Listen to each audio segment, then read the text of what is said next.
57 tenemos ahora la satisfacción de recibir al médico, doctor Carbone, Fernando Carbone, quien fuera ministro de Salud. Doctor Carbone, muy buenos días. Buenos días, señora Huerta, señor Carvalho, aunque lamentablemente no son lo saludable que quisiéramos para el Perú. No. ¿Qué cosa nos está faltando? ¿Qué es lo que reprocha más usted respecto a la política sanitaria en nuestro país, doctor Carbone?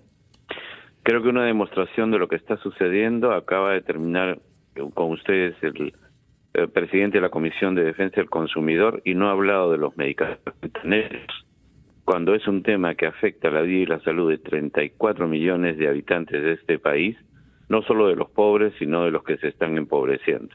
Pero esto se suma a otros problemas: dengue, malaria, leishmaniasis, leptospirosis, anemia, desnutrición, tuberculosis, etcétera, y estamos frente a un problema de gobernanza, capacidad de interlocución con todos los actores, rectoría, ejercicio de la autoridad y liderazgo. Lo que acaba de pasar con los medicamentos genéricos se suma a lo que pasó con los neoplásicos, con las vacunas COVID y con otros temas que están afectando la vida, la salud de los peruanos.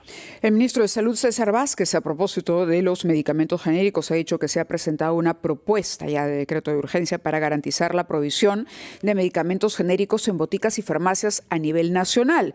Y ha dicho que finalmente no se prolongó la vigencia del decreto que caducó en su momento, en febrero, 25 de febrero me parece que fue que caducó, porque había que mejorar la norma y que la lista de los 34 medicamentos quedaba corta. Había que hacer un trabajo para desarrollar un proyecto mejor. ¿Cuál es su posición sobre lo que viene haciendo el Ministerio respecto puntualmente al tema de los genéricos? Tú no dejas algo hasta que no tienes algo mejor. Si no lo tienes, construirlo listo, y en ese caso derogas lo anterior. Pero no te puedes quedar sin nada en el camino. Esto, la intención cuando el 2019, en el esfuerzo que hizo con la gestión la doctora Tomás, empezamos este trabajo. 34, 40 medicamentos genéricos. Teníamos que seguir creciendo. Se prolonga el 2020 en medio de la pandemia. El inicio de febrero, el Colegio Químico Farmacéutico, en una actitud que todavía no entiendo, le dice al ministro que no renueve lo que iba a vencer el 24 de febrero, y lo dejan vencer, y no tenemos. Es decir, otra vez reactivos, cuando ya el problema estalló, cuando sale la sociedad civil, las agrupaciones de enfermos, de pacientes, los medios de comunicación a llamar la atención, se reacciona. Aquí no solamente hay que de inmediato prolongar la existencia y mejorar lo que tenemos y hacer algo más amplio, sino investigar Ministerio Público, Defensoría del Pueblo, Procuraduría, Contraloría, Congreso de la República, qué es lo que ha pasado acá, porque esto es muy grave. De acuerdo, permítanos, doctor Carbone, ir a una pausa después de la cual queremos retomar nuestra conversación con él sobre este tema, también sobre el abastecimiento de los medicamentos en los hospitales públicos. Y quisiera que nos explique cuál ha sido el papel que usted cree que ha tenido en este asunto el Colegio Químico Farmacéutico, sobre el cual se ha limitado a decirnos que no entiende lo que ha hecho hasta ahora. A las 9:08 de la mañana retomamos nuestra conversación con el exministro de Salud, Fernando Carbone. Estábamos conversando con él con relación a esta norma que quedó sin vigencia y que garantizaba un stock mínimo de medicamentos genéricos, de una lista de más de 34 para ser exactos, de medicamentos genéricos que podían ser adquiridos para garantizar que hayan esos medicamentos y que la población pueda pues elegir finalmente, si no tiene presupuesto para adquirir uno de marca o no quiere adquirir uno de marca, que vaya y compre el medicamento genérico de su preferencia. Hay una duda al respecto de la calidad de los medicamentos genéricos, doctor Carbone. ¿Usted diría que los medicamentos genéricos son exactamente igual a los de marca en el Perú? Sí. Sí. Si hay una buena vigilancia, que eso corresponde también a parte de los órganos especializados del Ministerio en materia de bioequivalencia, biodisponibilidad y los demás factores, no tiene que haber diferencia entre un medicamento genérico, uno de marca, uno genérico de marca de un mismo laboratorio o de medicamentos genéricos entre distintos laboratorios. Esa vigilancia le corresponde a los órganos especializados del Ministerio. Como en todo país, puede haber contrabando, puede haber fabricación negra, puede haber sabemos muchas veces que se fabrican, entre comillas, medicamentos en determinados lugares que falsifican cosas y lo que ponen es yeso, azúcar u otras cosas. Entonces, con un buen cuidado, con unas buenas medidas, tanto nacionales como internacionales, no hay diferencia entre el efecto que produce un medicamento genérico y un medicamento de marca. De acuerdo, muchas gracias por tu respuesta clara y precisa. Quería preguntarle otro tema. Durante los últimos días hemos entrevistado aquí en RPP a varios colegas suyos médicos que nos han sostenido que discutir sobre la situación de los genéricos en la farmacia es un factor de distracción frente a un problema más importante, que sería, según ellos, el desabastecimiento de los hospitales públicos, tanto de MINSA como de salud.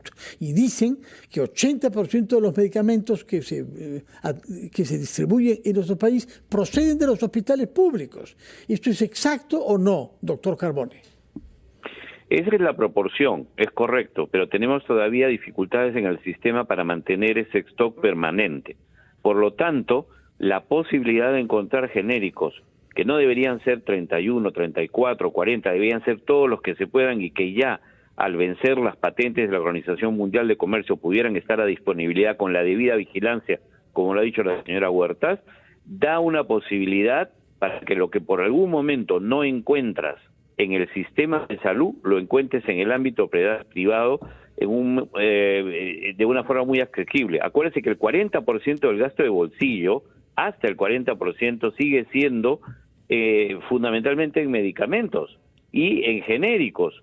Entonces ahí hay un mercado de miles de millones de soles para la gente pobre o empobrecida, que ha aumentado mucho en el país, que hay que cautelar, y eso hay que cuidarlo. Por eso ahora, creo yo descuido, que las cadenas farmacéuticas incluso se han curado en salud y han salido a decir, no, nosotros vamos a seguir brindando genéricos. Lo han dicho porque evidentemente, resultaba escandaloso, pero es solo un problema de desidia que el Ministerio de Salud no se haya percatado de que iba a terminar la vigencia de la norma, o también se habla de lobby o intereses detrás de esta oposición a la venta de genéricos, eventualmente.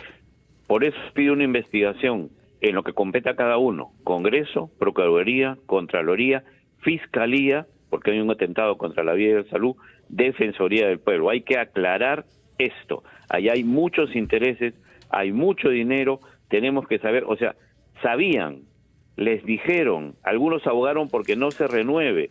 ¿Cómo vas a dejar de tener algo que puede ser perfectible si no tienes algo mejor? Manténlo y defiende la vida y la salud de las personas. Y vuelvo a decir, hay un efecto de acumulación de toda una serie de problemas de salud. Entonces esto no es una raya más al tigre, porque nos estamos aproximando a una situación muy seria de deterioro de la salud y de la vida de los peruanos y peruanas. Entre esos factores, sin duda, cuenta el tema del dengue. ¿Cree usted que el Estado viene aplicando una política de salud pública frente al dengue adecuada o es eficiente? Albert Einstein decía que hacer las mismas cosas y esperar un resultado diferente se llama locura. Si estás haciendo cosas diferentes, ¿por qué tenemos 3 veces lo que teníamos el año pasado en una misma fecha en materia de dengue?